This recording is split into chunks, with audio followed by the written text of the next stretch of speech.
Olá, boa noite, boa tarde, bom dia. Sejam todas bem-vindas, bem-vindos e bem-vindes. Aqui é mais um programa do Faixa Preta, onde nós discutimos masculinidade, política e bem viver, tendo relações raciais sempre como um tema transversal. E o nosso convidado de hoje é o Frei Davi, né, representando a religiosidade católica dentro daquele módulo que a gente iniciou agora no ano de 2021 sobre religiosidade. A gente agradece muito a presença do Frei Davi, né? O Frei Davi aceitou estar conosco hoje para conversar sobre suas ações e sobre sua vida, né? Tanto religiosa quanto de enfrentamento contra o racismo. A gente hoje está aqui também com mais 3 faixas pretas, né? Além de mim, que sou o Léo Bento, tem também o Rogério José, o Júlio Vitor e o Humberto Alves. Bom, o Frei Davi, ele é natural de Minas Gerais, ele é frade franciscano, ele foi ordenado sacerdote no dia 16 de julho de 1983 e ele é formado em filosofia e teologia. E há mais de 20 anos ele desenvolve ações, né, dentro da área social. Bom, eu vou emendar já aqui uma pergunta para o Frei. Frei, conte um pouco como foi o seu despertar para a vida religiosa, né? E para além disso, nós que nascemos pretos sabemos que a sociedade já nos trata de forma diferente desde a maternidade. Mas o despertar para a negritude normalmente ocorre a partir de outras experiências ou de um acúmulo de experiências negativas. Então, a gente queria que o senhor falasse um pouco, né, como foi tornar-se negro e como nos apresentou a Neuza Santos. E aí, Frei, queria agradecer a sua presença imensamente. Legal, prazer estar com vocês e que bom saber que homens negros estão discutindo e se organizando e avaliando, assim como mulheres negras se organizam e se debatem em grandes questões. Parabéns, é por aí mesmo. Acho importante essa primeira pergunta, porque ela traz à tona um problema que está presente na grande maioria do povo afro-brasileiro. Eu sou filho, portanto, de uma mãe branca, e um pai negão. E neste lar, os 7 irmãos fomos criados onde o pai nunca tratou do tema ser negro, negritude. E, pelo contrário, pai e mãe chegou a dizer para a gente o seguinte: aqui no bairro tem várias famílias, mas vocês só pode brincar, só brinquem com a família do Nininho. Porque se vocês brincarem com outros, vai vir aquele problema. Quem se mistura com porco, farelo come. E aí, quando vocês ouvem a expressão Nininho, já sabe que é uma criança de origem italiana. Então, tinha uma família de brancos, ele era de origem italiana, muito pobres, e cheio de crianças brancas, tudo pobre. E a gente, então, mais ou menos, eles viam com bom gosto que brincassem com as crianças da família do Nininho. Mas a gente era mais ou menos incentivado, motivado a evitar brincar com crianças negras para evitar a gente sofrer. Bem, a gente entende hoje, fazendo uma releitura desse fato, nós entendemos, e eu entendo especialmente, que por meu pai e minha mãe viverem em uma sociedade muito opressora, com racismo estrutural em altíssimo grau, eles não tinham essa leitura, com certeza, mas eles tinham outra leitura, a leitura paterna e materna da proteção. Eles sabiam que quanto mais negros juntos, mais chance tem de sofrer. E com isso eles tentaram, então, investir nisso daí. Quando eu entrei para o seminário, entrei com esta visão de que eu era um cara branco, queimado do sol. E, portanto, no seminário, estou lá curtindo, até com uma certa vaidade, né? Ir para a praia, ter queimado do sol, não é para qualquer um, não. E a maioria dos seminaristas eram do sul do Brasil, da roça, onde nunca viram praia, nunca viram mar. Então, eu me sentia por cima da carne seca. Até que um dia, então, eles decidiram comemorar o 13 de maio, e o refeitório imenso, eles definido que aquela mesa X, mesa do meio do refeitório, seria o navio negreiro. E os negros deveriam almoçar sentados naquela mesa. E como eu não me sentia negro, para mim era um branco queimado do sol, eu não fui para a mesa do meio. Aí, então, eles perceberam, falta alguém na mesa, falta um cara na mesa. É o Davi. Então, foram lá, os brancos, de origem italiana e de origem alemã, me arrastaram de onde eu estava e me botaram na mesa navio negreiro.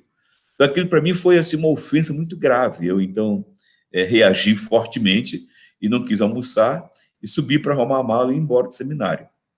Foi quando avisaram ao formador, olha, Davi, deu um problema, o Davi está arrumando a mala para ir embora. O formador, então, foi à minha procura e ali, então, ele percebeu que eu estava muito confuso e que eu não aceitava a minha negritude. E a partir dali ele fez vários trabalhos comigo naquele dia, tudo no mesmo dia, porque eu estava pronto para o dia seguinte ir embora do seminário. Então, e aí ele focou no seguinte, é bom contar esse detalhezinho, porque para mim foi uma pedagogia assim incrível. Ele então, ele nos fez, sentamos então no gabinete dele, e ele então falou, começou a falar da importância de futebol, coisa assim, e qual era o meu time? Eu mesmo sigo os times dos meus familiares. Meus familiares são Flamengo. Eu também sou Flamengo porque a família é Flamengo. Ah, que bom, pois é. Aí ele me descontraiu. E aí, assim que ele viu que eu estava bem descontraído, ele perguntou, você tem a foto da sua mãe? Você tem, sim. Peguei da minha carteira a foto da mãe e mostrei para ele com toda tranquilidade. E ele disse, sua mãe é branca. Eu disse, lógico, eu sou branco. Minha mãe tem que ser branca. Aí ele viu que a coisa está mal resolvida, mudou de assunto, falou de praia, né, embarcou por aí. Você conhece a praia de Guarapari, conhece a praia da Costa? Ele foi comentando e eu respondendo que conhecia, que frequentava. Aí, quando ele viu que eu estava todo aí tranquilo, ele perguntou, você tem a foto do teu pai? Eu falei, Frei, tenho. Mas está lá no meu quarto, lá na mala. E a mala está fechadinha, então não tem sentido eu não tenho como te mostrar a foto do meu pai. Mas, poxa, Davi, conheci sua mãe pela foto, gostei demais de saber. Para mim seria muito importante conhecer seu pai também. Mas, Frei, a mala está fechada, vou embora amanhã. Mas, Davi, faz esse favor, pegue lá para mim é importante conhecer seu pai. Aí eu levantei, meio sem graça, fui lá, futuquei lá no fundo da mala, peguei a foto do coroa e trouxe. Com a mão fechada, cheguei perto dele, abri a mão e mostrei. Aí ele falou, o quê? Parabéns, seu pai é negro. Aí deu um curto-circuito em mim. Pô, parabéns, seu pai é negro? Que história é essa? Eu fiquei sem reação, eu fiquei parado e ele então ficou assustado, pegou um copo d'água, mandou eu tomar, mandou eu sentar. Aí ele falou, olha, Davi, eu estou percebendo que você é vítima, você tem uma doença grave. Você tem uma doença grave. Chama-se... Eu disse, como? Doença grave? Eu? Como assim, Frei? Sua doença chama-se ideologia do embranquecimento. Você quer ser branco. A sociedade te manipulou. E você quer ser branco. E isso gera em você e seus irmãos que estão com o mesmo problema uma insegurança muito grande na identidade. E aí, Davi, olha só aqui atrás da minha estante. Minha estante, veja aí, você consegue ler os títulos dos livros? Eu disse, Frei, é quase tudo em alemão? Disse, pois é, eu sou de origem alemã e faço questão de manter minha cultura alemã, mesmo sendo brasileiro, nascido no Brasil. Viu ali a estante dos discos? Eu estou vendo. Vai lá e pega um disco. Eu fui lá, peguei um disco, trouxe, estava em alemão. Aí ele falou, eu curto a música do meu povo alemão. Agora, e você, Davi? Você curte a música do seu povo negro? Eu falei, não. Você lê livros sobre o seu povo negro? Eu falei, nunca li um livro sequer sobre o povo negro. Então, ali começou todo um trabalho de me mostrar o problemaço que eu estava envolvido. E a partir dali, então, é que eu comecei a entrar em crise comigo, com minha identidade.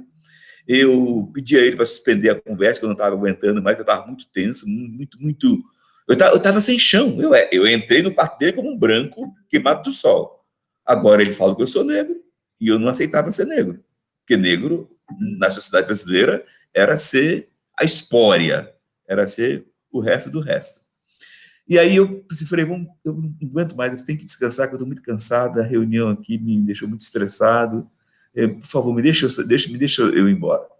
Ah, tudo bem, pode ir. Eu fui, não consegui dormir. Dia seguinte, primeiro gesto meu, correr na biblioteca do seminário e buscar um livro sobre a história do povo negro. Se esse era um problema, então eu vou começar a resolver esse problema agora. Revirei toda a biblioteca. Não achei um livro sequer. E nesse ato de não achar um livro sequer, nasceu a dimensão guerreira dentro de mim.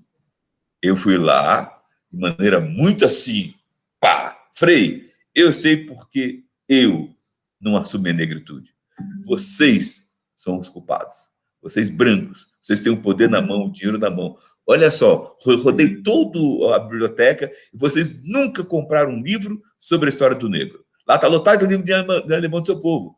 Está lotado de livro de italiano do povo italiano. Agora, por que meu povo negro não tem nenhum livro aqui? Não, você está enganado. Lá tem muitos livros sobre o negro. Vamos lá, vamos lá. Aí ele foi lá comigo e ele então revirou toda a biblioteca e disse, você tem razão. Vamos agora na cidade comprar 10 livros. E fomos, ele comprou 10 livros e botou lá na mesa da biblioteca. Então, a partir dali, começou a ser desenhado o Frei Davi. Então, como foi meu despertar? Foi por aí. Graças a Deus, tive uma pessoa branca consciente que me fez esse despertar. Agora, eu fico triste que essa pessoa que me fez o ritual de iniciação não foi meu pai negro. E não foi nenhum outro irmão negro que convivi nos tempos, toda a caminhada de minha vida, do bairro, das escolas, das faculdades e ambientes que participei. Então, esse é um desafio que hoje eu coloco para toda a comunidade negra. Cabe a nós o processo de ajudar a limpar a mente colonizadora um do outro, para a gente poder estar mais inteiro na transformação. Rogério, é com você agora, irmão, por favor. Então, a nossa pergunta, ela casa exatamente com a forma como o senhor terminou essa primeira questão, né? E nossa pergunta vai no sentido de pensar um pouquinho aí uma outra etapa, né? Já o senhor enquanto Frei Davi, né? Como é ser um padre negro com a visibilidade que o senhor tem e, ao mesmo tempo, com as lutas que o senhor defende, como é ser padre, né, negro no interior da Igreja Católica, né? Considerando que não só nesse processo de discussão e de pautar a questão racial, né? A gente teve a oportunidade de ver filmes em que o senhor, anos atrás, fazia missa afro, por exemplo, né? E a gente viu o Abolição do Zósimo Dudu, que o senhor tá lá rezando as missas afros lá, e o Zósimo está lá registrando aquele momento. Então, como é que foi? Como é que é estar numa instituição católica que tem dimensões libertadoras, mas que, por outro lado, às vezes, né, como o senhor mesmo narrou, tem algumas tensões. Como é que é isso, sendo um padre negro e, paralelamente, tendo essa visibilidade que o senhor tem discutindo essa questão?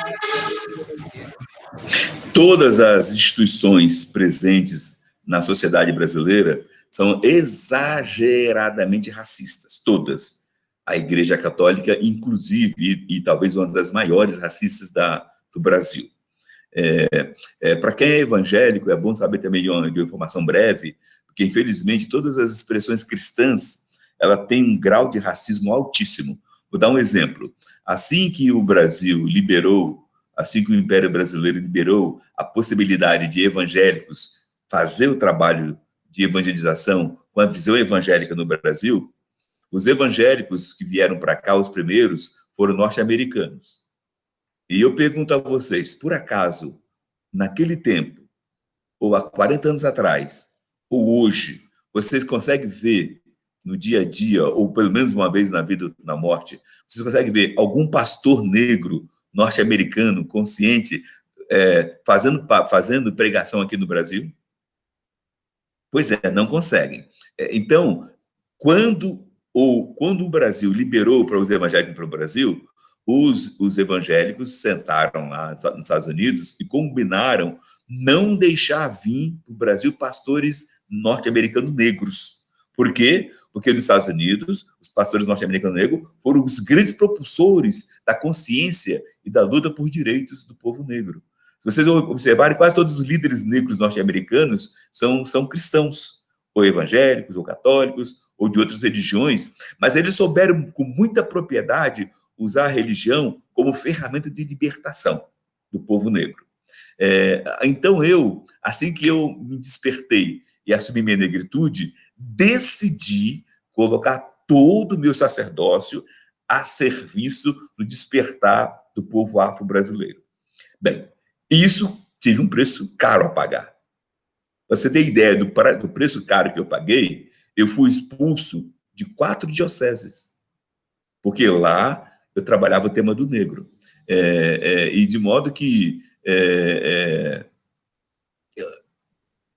eu tive alguma energia muito boa, vinda de algum ancestral, que gerou o seguinte: cada situação de conflito que eu me encontrava, eu saía mais fortalecido ainda. Eu jamais me lembro de eu magoado, sofrido, quebrado, porque o bispo me expulsou. Pelo contrário, feliz da vida, porque eu botei o dedo na ferida.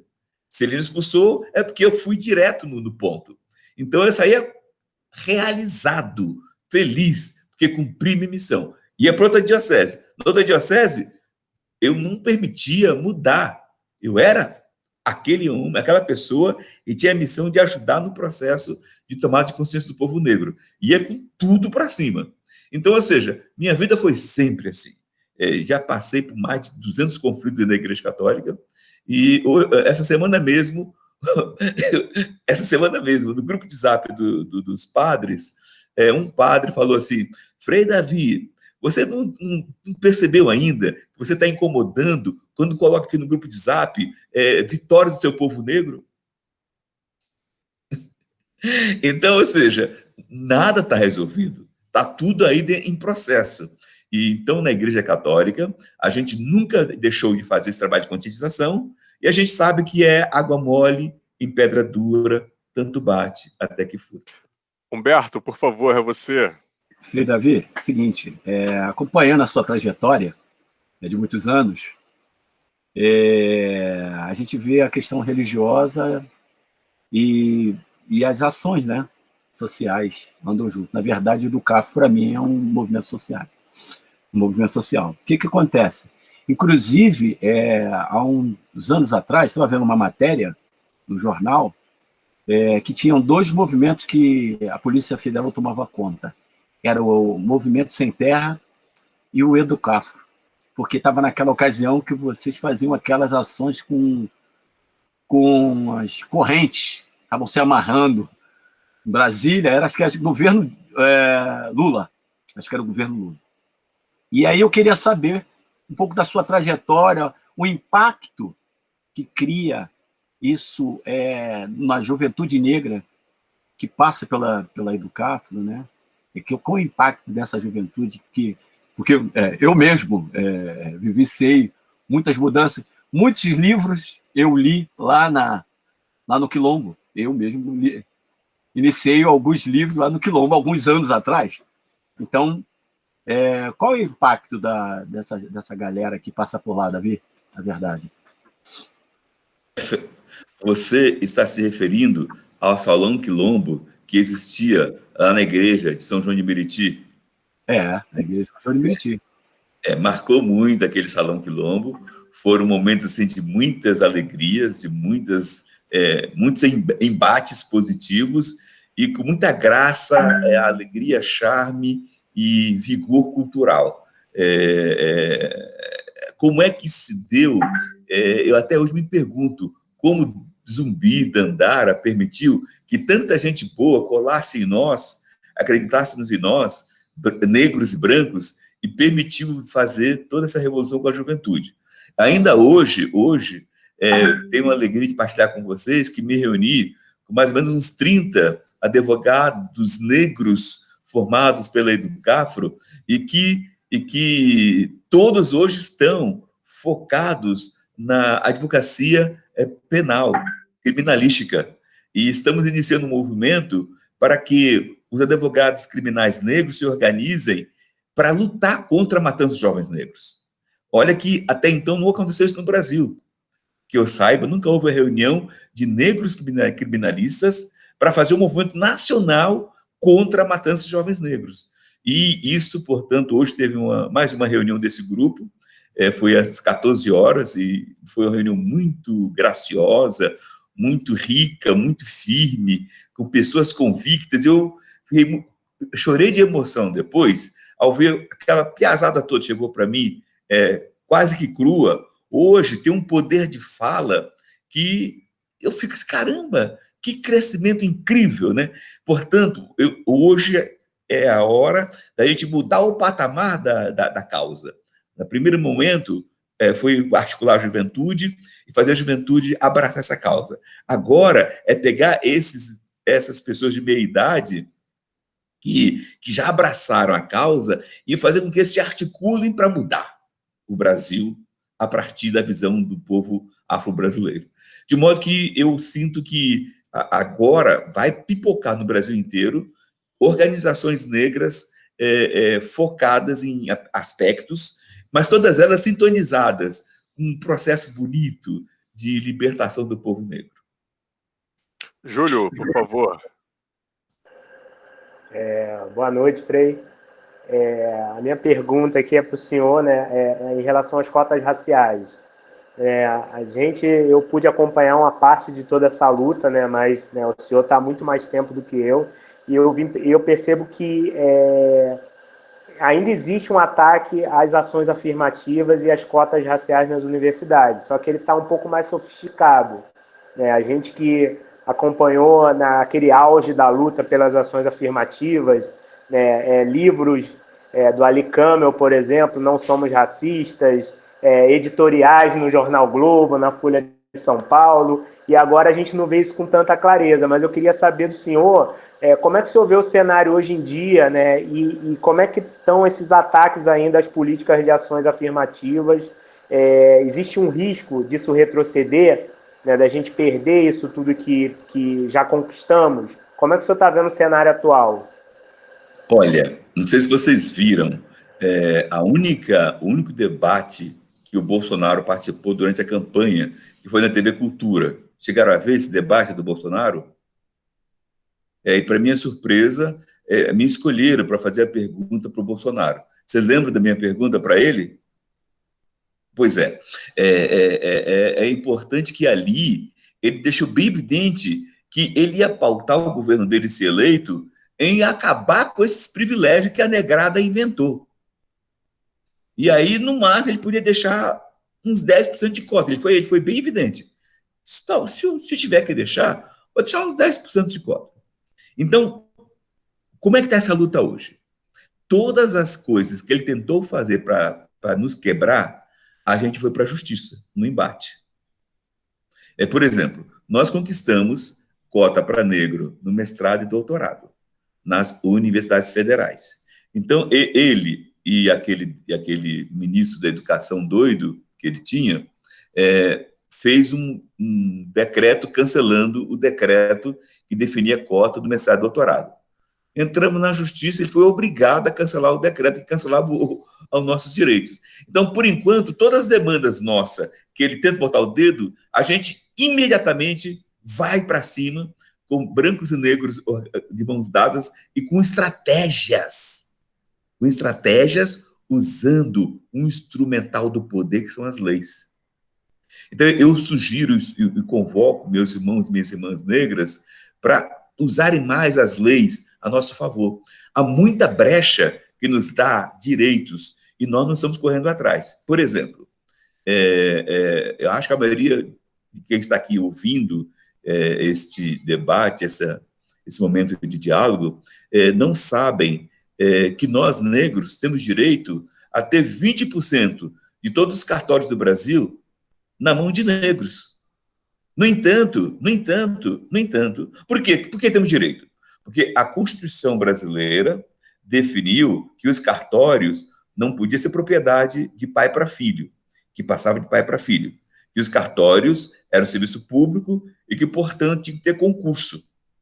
Ora, quando conquistamos a lei de cotas, ela também tinha que ser aplicada aos concursos públicos, aos concursos públicos para serem administradores de cartórios no Brasil. Só que o poder se organizou e, em acordo com o poder, eles não deixaram botar cota para negro para ser dono de cartório. E aí, na conversa que tivemos lá atrás, falaram o seguinte: não, Frei, esse assunto é da única competência do presidente do Tribunal de Justiça de cada estado. Se está bom, se é deles, o que vocês, Conselho Nacional de Justiça, está fazendo, já que vocês são o órgão supervisor e o órgão punidor da justiça brasileira, o que vocês estão fazendo para que esses presidentes dos tribunais botem em prática a cota para negro? E eles concluíram que não estavam fazendo nada. Então, nós entramos com um processo contra, olha só que atrevimento do Cafro com outros solidários. Entramos com um processo contra todos os presidentes dos tribunais de justiça do Brasil. E o processo nosso foi a julgamento e o relator deu voto favorável a nós negros e negras. Então, gente, eu agora faço um apelo rapidamente: o máximo possível de negras e negros se apropiem do último edital de concurso para cartório, porque 90% dos negros e negras que têm concurso público pode fazer concurso e ser proprietário de cartório. Eu não sei se vocês sabem, depois da droga, o que mais dá dinheiro no Brasil é ser dono de cartório. Então, nós queremos ter negros e negras dono de cartório no Brasil. Então, vamos ganhar esse embate, vamos ganhar, com certeza. Por que vamos ganhar? Porque tiveram o azar, ou tiveram talvez o cochilo, de me eleger numa comissão de aconselhamento ao Conselho Nacional de Justiça do Brasil. Então, o Conselho Nacional de Justiça é o poder o regulamentador e punidor de toda a justiça. E se me botaram sendo conselho do conselho, a gente vai aprontar em prol do nosso povo. Júlia, mais uma contigo. Tem uma pergunta aqui, você já respondeu bastante coisa a respeito disso. Assim, a gente, para fechar aí, uma das últimas perguntas, assim, quais são os maiores desafios, né, que você vê no enfrentamento das desigualdades raciais? O que a Educafro planeja no cenário nacional? Você já falou um pouco, né, a questão jurídica e tudo mais, mas eu queria que você falasse um pouco mais sobre esses desafios. Legal. Olha só, um desafio que eu quero partilhar com vocês, talvez até vai assustar todo mundo que vai assistir esse programa. No apagar das luzes, o ministro da Educação do governo Temer fez uma tremenda maldade com o povo negro. O ProUni foi uma estratégia que a Educafro usou junto com o governo e o ministro da Educação lá atrás para ter cota para negro sem aparecer o nome cota para negro. Mas quem ler a lei do ProUni, a lei do ProUni o nome ProUni não chama atenção dos contracotas, mas lá dentro está estipulado cota para negro dentro do ProUni. Então, foi a estratégia desenhada naquele momento para dar esse passo. O ProUni é apenas um braço de uma lei maior chamada SEBAS. O ProUni é só um braço, o ProUni é ligado às universidades. Então, tem as escolas de ensino médio particulares e tem a escola de ensino fundamental particulares. Então, o SEBAS define a questão da isenção dos impostos para essas estruturas de faculdades particulares, escola de ensino médio, escola de ensino fundamental. Então, o SEBAS define como deve ser a isenção de impostos desse pessoal, em vista de transformar os impostos em bolsa de estudo. E aí, no apagar das luzes, o governo Temer, vendo o povo meio abandonando as fronteiras, ele foi lá e fez a regulamentação do SEBAS para as escolas de ensino médio e para as escolas de ensino fundamental, e na regulamentação ele falou: nestes setores é proibido aplicar ações afirmativas. Pensem bem, gente, a maldade desses homens. Nós descobrimos isso e fomos para cima. Fomos para cima e pá. Tivemos mais de 10 reuniões com o MEC lutando contra essa baixaria, e a gente decidiu agora abandonar a luta do diálogo e sair para o enfrentamento. Então, a gente entregou ao Ministério Federal a denúncia e entregamos a um escritório particular voluntário da Educafro para abrir um processo no STF contra o MEC, porque nós temos plena certeza que está confrontando a Constituição. Então, ao mesmo tempo, a gente vai fazer... Você perguntou as estratégias, né? A gente está abrindo um processo contra o MEC e contra as escolas particulares, ensino fundamental e ensino médio. Abrindo um processo. Pá. E, ao mesmo tempo, acionamos o Ministério Público Federal para chamar o MEC para a mesa se ele aceita assinar um TAC. TAC é Termo de Ajuste de Conduta. Então, qual é a nossa estratégia? No dia do TAC, vamos levar para lá um grupo grande de negras e negros para pressionar e vamos pedir para o Ministério Público, que vai ser o intermediador, dizer o seguinte: olha, a Educafro, que está aqui, que abriu o processo contra vocês, MEC, essa mesma Educafro, a Educafro que reclamou de vocês aqui no Ministério Público, essa mesma Educafro abriu um processo na Justiça. E ela está disposta a suspender o processo se você assinar esse termo de ajuste de conduta, que é fazendo a nova portaria, tirando esse absurdo e botando cota para negro no ensino fundamental e no ensino médio das redes particulares. Então, a estratégia atual seria isto: nós fazer uma limpa em todas as leis brasileiras e ver onde a lei está prejudicando o povo negro e entrar para cima, usando o ferramental da justiça. Nessa linha ainda, para ajudar mais ainda também, por exemplo, temos o Estatuto da Igualdade Racial.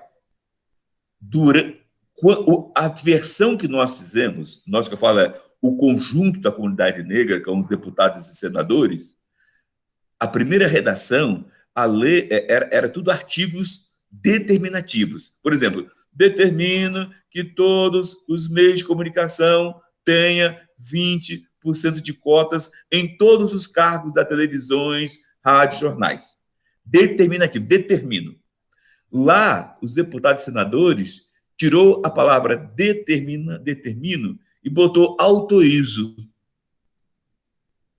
Então, gente, pense bem, no Brasil, onde a lei quase não pega, e se você faz uma lei autorizativa, você está dizendo, ó, não é para ninguém fazer nada. Então, se o Estatuto da Igualdade Racial até hoje é fraco, é ineficiente, a culpa está nisso aí. Que os textos, se vocês lerem, é quase tudo autorizativo, não é determinativo. Então, o momento agora é oportuníssimo para judicializar todo o Estatuto da Igualdade Racial e, na Justiça, obrigar a acontecer a mudança. Porque, cada vez mais, o Congresso Nacional, deputados e senadores, são de direita. Então, a gente vai ter muita chance mais por ali. Então, agora é a hora de fazer embate na Justiça. E eu conclamo a todas as negras e negros, todos os grupos que procurem fazer isso acontecer. Um terceiro ponto, já que você provocou quais são as estratégias, o terceiro ponto é o seguinte: quando nós conseguimos conseguimos a lei de cota para negro, só que várias instâncias pelo Brasil afora estavam entrando na Justiça e os safados dos juízes estavam dando ganho de causa, permitindo que aquela tal entidade fizesse concurso sem cota. Então, nós entramos no STF contra os juízes. Olha, mais um atrevimento. Entramos no STF contra os juízes do Brasil. Era centena de juízes que fez isso pelo Brasil afora. E o STF, então, julgou o nosso pedido, é ADC 41. O documento chama-se ADC 41.